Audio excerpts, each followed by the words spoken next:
Contacto con la región. En Performance, tu auto es Bridgestone. En Argentina, el presidente ultraliberal Javier Milei ordenó ayer la desregulación de la economía mediante un decreto con el cual modifica o deroga más de 300 normas, entre estas la ley de alquileres y el régimen laboral.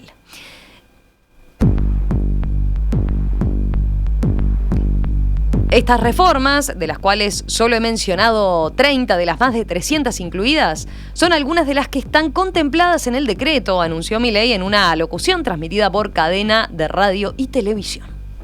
El objetivo es comenzar el camino de reconstrucción de nuestro país, devolverle la libertad y la autonomía a los individuos y empezar a desarmar la enorme cantidad de regulaciones que han impedido, entorpecido y detenido el crecimiento económico en nuestro país.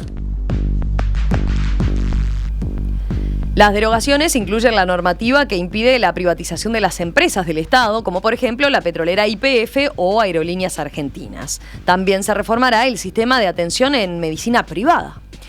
Entre las tantas medidas se contempla la modificación de la ley de sociedades para que los clubes de fútbol puedan convertirse en sociedades anónimas y se desregulan los servicios, por ejemplo, de internet satelital para permitir el ingreso de empresas como Starlink de Elon Musk.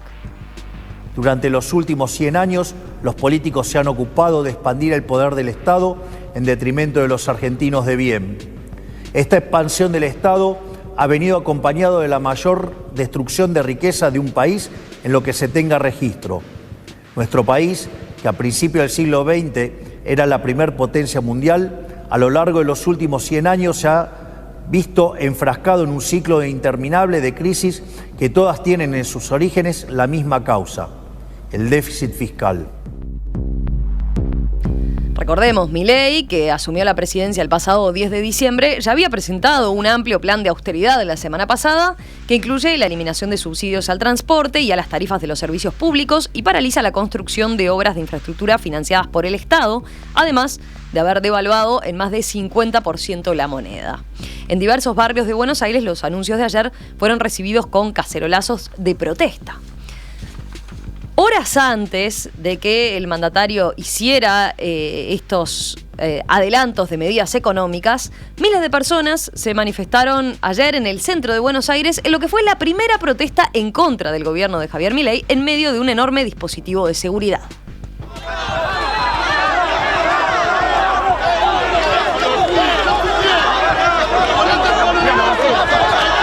Los manifestantes de los movimientos sociales de izquierda Polo Obrero y Movimiento Socialista de los Trabajadores marcharon por unas pocas cuadras hasta la Plaza de Mayo frente a la Casa Rosada, sede de la presidencia.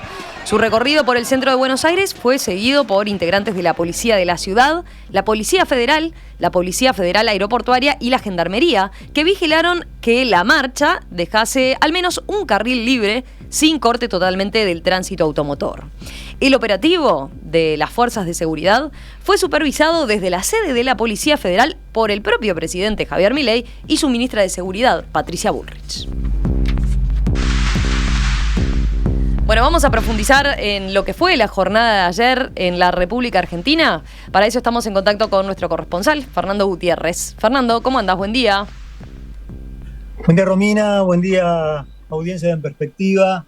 Sí, fue un día realmente muy intenso, posiblemente el más intenso desde que Javier Milei asumió la presidencia, tanto por las dos cosas, por la marcha piquetera, por lo que significaba la fecha del 20 de diciembre, se conmemoraba la jornada trágica del año 2001, y entonces eso ya hacía prever o hacía temer que podía haber algún incidente violento, y también por lo que ocurrió después con el anuncio del decreto. Ninguna de las dos cosas fue sorpresiva, estaban ambas programadas, pero las reacciones políticas fueron tan fuertes que terminaron opacando todos los otros temas, como la agenda de la economía, por ejemplo. La sensación que hay es que tanto Milei como la oposición están subiendo mucho la apuesta de la gobernabilidad, de forma que los enfrentamientos que todo el mundo esperaba que ocurrieran de aquí a varios meses, empiezan a estallar ahora, a menos de 2 semanas del cambio de gobierno.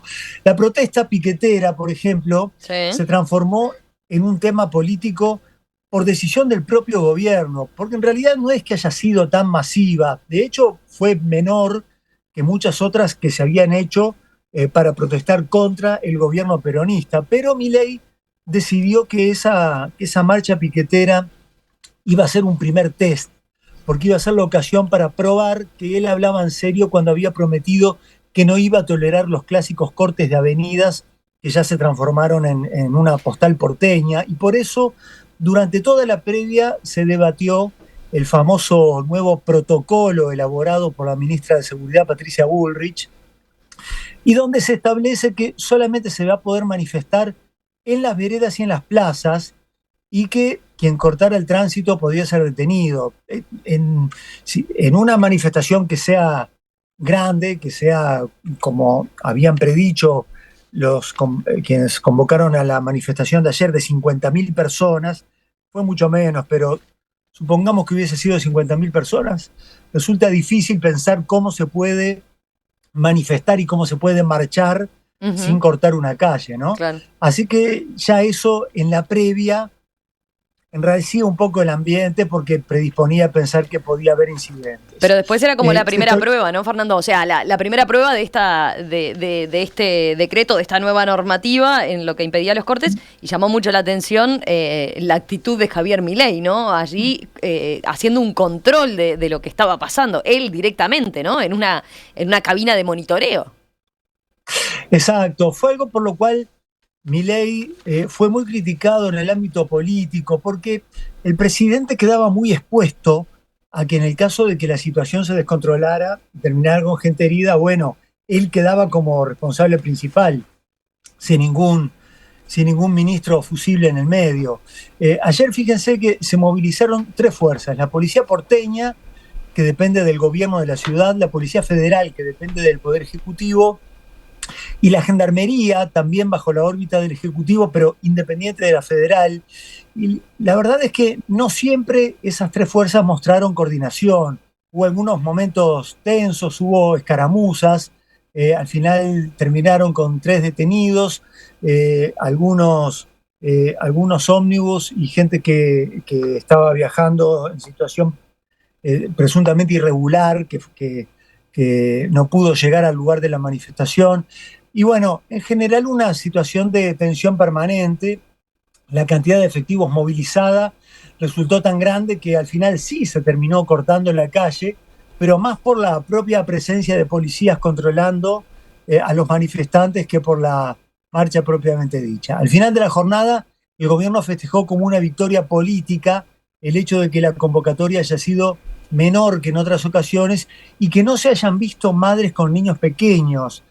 Bullrich atribuye ese hecho al aviso que se había dado de quienes cortaran el tránsito podían perder el derecho a cobrar los planes de asistencia estatal, y además a que se habilitó una línea telefónica para que los beneficiarios de los planes pudieran denunciar si había algún dirigente de las organizaciones que los estaba extorsionando para asistir a la marcha, ¿no? Ese fue otro punto en la Así previa, ¿no, Fernando? La superministra de Capital Humano, este superministerio nuevo, ¿no?, ¿verdad?, creado en este gobierno, había emitido un video hace un par de días tocando estos temas, ¿no?, advirtiendo el que corta no cobra, y enfocándose en, bueno, vamos a auditar a las organizaciones sociales. Algo particular de Argentina es que hay planes sociales que no los paga directamente el Estado, sino que se cobran a través de estas organizaciones, ¿no? Entonces se especula con que pueden extorsionar a los que cobran los planes, que tienen que manifestarse para poder cobrarlos. Exactamente. En realidad, lo que la marcha dejó en evidencia es cuál es el fondo del conflicto que va a venir en el futuro, más allá de esta cuestión del protocolo policial. Porque los dirigentes de las organizaciones sociales se niegan a que el gobierno los quiera dejar de lado por la vía de eliminar planes que ellos administran. Hay algunas ayudas que se cobran de forma directa, sin intermediarios, y se acreditan en cuentas bancarias o en tarjetas de compra. Son, por ejemplo, la asignación por hijo y el programa de compra de alimentos, que justamente fueron los únicos que recibieron un incremento en el medio del paquete de medidas económicas. En cambio, el plan que actualmente mueve más dinero, el llamado Potenciar Trabajo, que asiste a 1.200.000 personas desocupadas que cobran por mes la mitad de un salario mínimo. Ese plan no va en forma directa a los beneficiarios, va a cooperativas que le tienen que dar un certificado de contraprestación de tareas a los beneficiarios, y las cooperativas en definitiva son las que reparten el dinero. Todo esto da lugar a denuncias por descuentos en el cobro y también acusaciones de sobreuso político de los fondos. Entonces el gobierno se propone mantener los planes de ayuda directa, mientras que el otro plan, el que administran los piqueteros, empezó a ser licuado por inflación.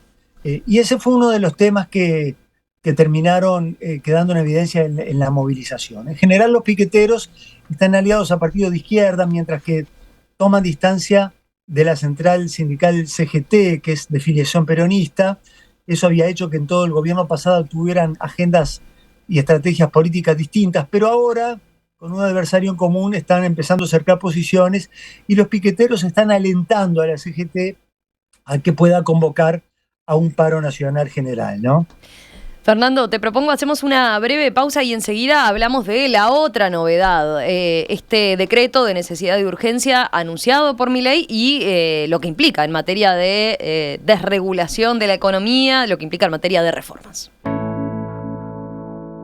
Seguimos en contacto con nuestro corresponsal en Buenos Aires, Fernando Gutiérrez, hablando de las novedades que dejó ayer y que surgieron ayer en la República Argentina. Recién hablábamos de lo que fue la primera gran movilización contra el gobierno de Javier Milei. Bueno, y ahora nos quedaba pendiente hablar de las medidas que anunció ayer el propio presidente de la República en cadena de radio y televisión, con lo que implica la desregularización de la economía mediante un decreto, ¿no? Con el cual modifica o deroga más de 300 normas que estaban vigentes. Gastón. Fernando, sí, bueno, son más de 300 normas, capaz que podemos priorizar algunas, a ver que vos nos aclares un poco, porque uno lee desde acá y a veces no se entiende, porque muchas leyes que se derogan tienen nombres que conocen los argentinos que nosotros quizás no sabemos, ¿no? a qué hacen referencia. ¿Cuáles son los puntos que generaron mayor controversia política de esta especie de súper decreto? La verdad es que fue súper amplio, porque abarca temas completamente diversos, diferentes, con distintos grados de urgencia y de relevancia. Fíjense que va desde temas de legislación laboral hasta situaciones que regulan la actividad de las empresas farmacéuticas, pasando hasta, como había dicho antes Romina, por la posibilidad de que los clubes de fútbol se transformen en sociedades anónimas. Fue un decreto que estaba muy anunciado, pero aún así también causó sorpresa, ¿no? Por la audacia que implica y la profundidad de la voluntad de desregulación, que es el denominador común que tienen todos estos temas. Fíjense que cuando Milei hizo el anuncio, aparece junto con su gabinete de ministros, más una persona que no pertenece al gabinete, pero que terminó siendo el protagonista del momento. Es Federico Sturzenegger, era el señor que estaba con el saco celeste clarito, todos los demás estaban de oscuro. Sturzenegger es el expresidente del Banco Central durante la gestión macrista y fue el que preparó este mega decreto de 300 artículos durante más de un año. Lo había puesto a disposición originalmente de Patricia Bullrich si llegaba a ganar Juntos por el Cambio, y ahora se lo presentó a Milei. Milei justificó toda esta desregulación con los conceptos que había formado parte de su mismo discurso de Asunción. Dijo que por la gravedad de la herencia recibida, justificó la necesidad de medidas drásticas que evitaran una hiperinflación, pero dijo que además del ajuste fiscal había que anular disposiciones burocráticas o privilegios sectoriales que complican y encarecen el día a día de las empresas y de la actividad comercial. Esa es la justificación con la cual se argumentó todo este paquete de desregulaciones. Básicamente se está atacando a ley de abastecimiento, controles de precios, regulaciones sobre góndolas de supermercados. Esos han sido los puntos más celebrados por los empresarios, así como, sobre todo, la derogación de prohibiciones de exportar, algo que sobre todo beneficia al campo. Todas esas medidas que hacían a la actividad comercial habían sido la marca registrada del gobierno peronista y ahora quedan sin efecto. Entre los puntos de mayor controversia política figura la derogación de la ley de alquileres, que va a quedar liberado a la negociación entre las partes, y sobre todo genera mucha polémica toda la reforma en el área laboral, como el abaratamiento de la indemnización por despido, porque ahora cambia la metodología de cálculo. Por ejemplo, se estiran los periodos de prueba. Sí, pasa de 3 a 8 meses, ¿no? El periodo de prueba donde no se te tiene que pagar indemnización si te despiden. Exacto, y también quedan sin efecto antes, al momento de calcular cuánto correspondía la indemnización, se consideraba que eran parte del salario algunos beneficios no remunerativos, como por ejemplo si un trabajador recibía por parte de la empresa un teléfono celular, si recibía bonos extra salariales a modo de incentivo, si recibía algún tipo de beneficio que no tuviera que ver con el salario propiamente dicho. Todo eso queda sin efecto. También queda sin efecto la indexación de los intereses que corren, indexación por inflación de los intereses que corren para el momento del cálculo de la indemnización. Imagínense que en un país con los niveles de inflación que tiene Argentina, esto es muy relevante. Y bueno, esto fue uno de los primeros temas que hicieron ruido. También los sindicatos están preocupados por el hecho de que las obras sociales, que es como se llama aquí, a las instituciones que dan servicios de salud a los asalariados, ya no van a tener el monopolio de la prestación del sistema estatal, no van a recibir, ahora reciben en forma obligatoria la recepción de los aportes que se descuenta a los trabajadores con el sueldo, y ahora van a tener que competir con empresas privadas de medicina prepaga, algo que puede significar una caída importante en el ingreso financiero de los sindicatos. Y hay otros puntos que generan más controversia política, tal vez ya por una motivación más de tipo ideológico. Por ejemplo, el punto que favorece las privatizaciones de empresas estatales emblemáticas como Aerolíneas Argentinas, o la apertura al ingreso de grandes jugadores globales como Starlink de Elon Musk en sectores como el de la Internet satelital. También a Starlink él la mencionó puntualmente, ¿no? Él mencionó con nombre y apellido, digamos.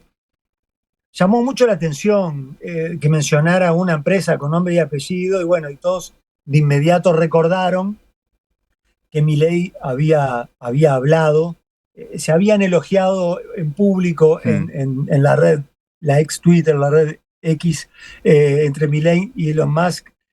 Milei lo invitó a hablar en privado, tuvieron una charla telefónica de la cual el propio Milei dio algunos detalles, dijo que lo había invitado a asistir a su acto de asunción, que Elon Musk no podía, pero que habían quedado en que en algún momento el empresario iba a visitar Argentina. Bueno, todo esto terminó generando mucho ruido.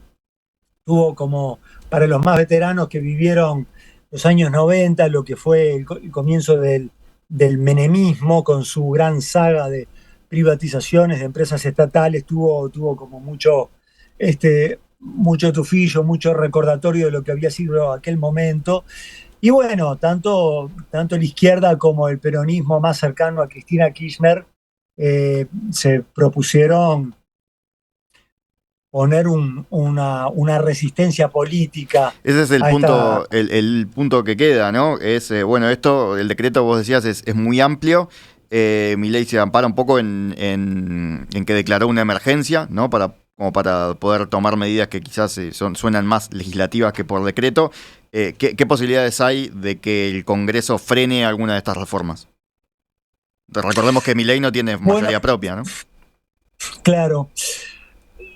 Lo primero es un cuestionamiento de forma, porque hay muchos que alegan que un decreto no puede derogar leyes y que todo este paquete tendría que haber pasado por el Congreso. En realidad es un tema discutible.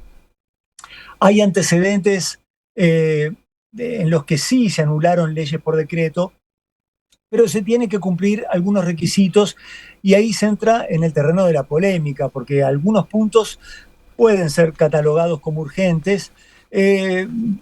Lo que tiene que ver, por ejemplo, con el comercio exterior, es un momento que es un punto que puede englobarse dentro de la urgencia económica que está viviendo Argentina, o por ejemplo la legislación laboral, porque está vinculado con la necesidad de creación de empleo en un momento de crisis. Ahora, ¿cómo se justifica que la conversión de los clubes de fútbol en sociedades anónimas sea un tema de necesidad y urgencia, ¿no? Es un tema realmente muy polémico y muy discutible. Termina entrando un montón de cosas en la bolsa, ¿no? Exacto. ¿Y cuál es el secreto del tema acá? Que el decreto no puede ser aprobado en partes. O va completo o se rechaza.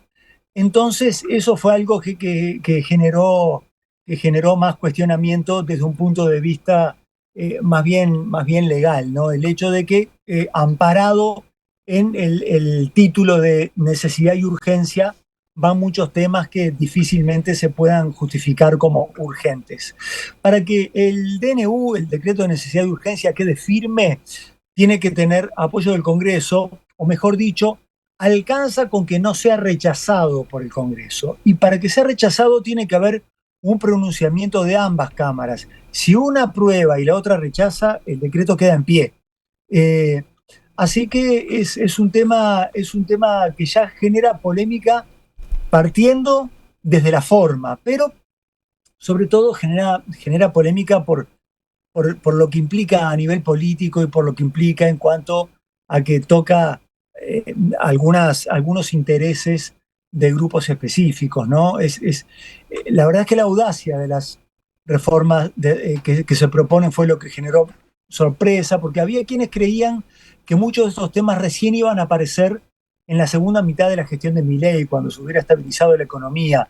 Pero lo que ahora todo el ambiente político interpreta es que Milei no quiere esperar, porque quiere aprovechar este momento de alta popularidad en el cual todavía tiene margen como para apelar a esa crisis heredada del gobierno peronista, y que por lo tanto está dispuesto a subir la apuesta incluso cuando sabe que va a generar una resistencia, en algunos casos resistencia, digamos, de corporaciones cuyos privilegios o negocios o protecciones especiales acaban de ser tocados, ¿no?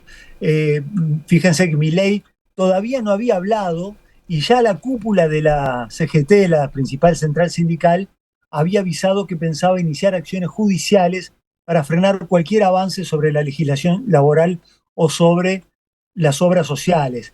También reaccionaron, ya ni bien emitido el mensaje del presidente, los gobernadores peronistas, lo cual pone en duda la relación que vaya a tener Milei con el Congreso, porque les recuerdo que las provincias aquí son quienes tienen el manejo del Senado, y apenas un día antes de la cadena nacional, el presidente se había reunido con los gobernadores, se habían prodigado señales de buena disposición al diálogo.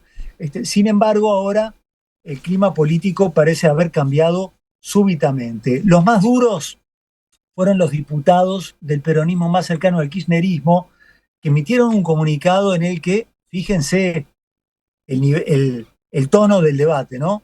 Compararon a Milei con Alberto Fujimori, el expresidente peruano que llegó a clausurar el poder legislativo cuando el Congreso trabó las iniciativas. Y les leo textualmente el comunicado para que vean el nivel de la discusión política en este momento. Dice así: brutal avasallamiento a las facultades del Congreso. Avalar este DNU significa conceder al Ejecutivo facultades extraordinarias prohibidas en el artículo 29 de la Constitución. Este DNU es de nulidad insanable.